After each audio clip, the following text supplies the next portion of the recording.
Military professionalism.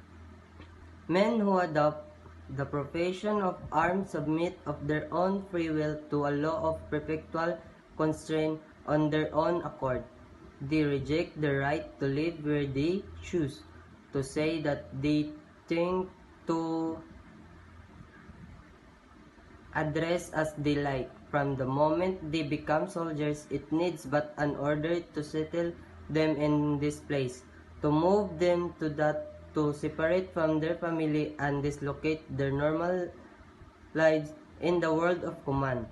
They must rise, march, run, indoors and bad weather, go without sleep or food, be insulated in some distant post, and work until they drop. They have keys to be the master of their own fate. If they drop their own tracks, if their ashes are scattered to the four winds, what that is all part and parcel of their job.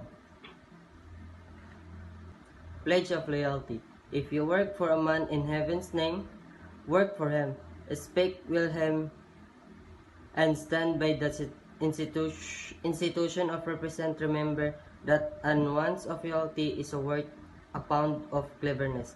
If you must growl, condemn, and internally find fault, why resign your position, and when you are on the outside, them to your heart's content, but as long as you are still part of the situation, do not condemn.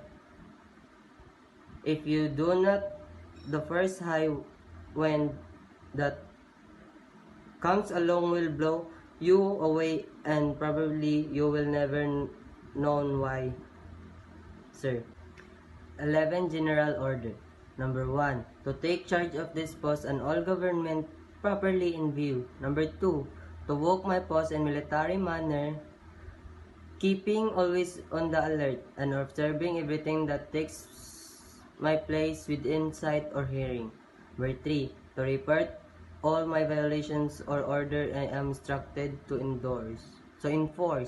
Number 4. To repeat all calls from posts more distant from the guardhouse than my own. Number 5. To quiet my post only when properly relieved. Number 6. To receive, obey, and pass on to the sentinel who relieves me all orders from the commander officer of the day, and the non-commissioned officers of the guard only. Number 7. To talk to no one except in the line of duty. Number 8. To give the alarm in case of fire or disorder. Number 9. To call the commander of the relief in any case not covered by instruction. Number 10.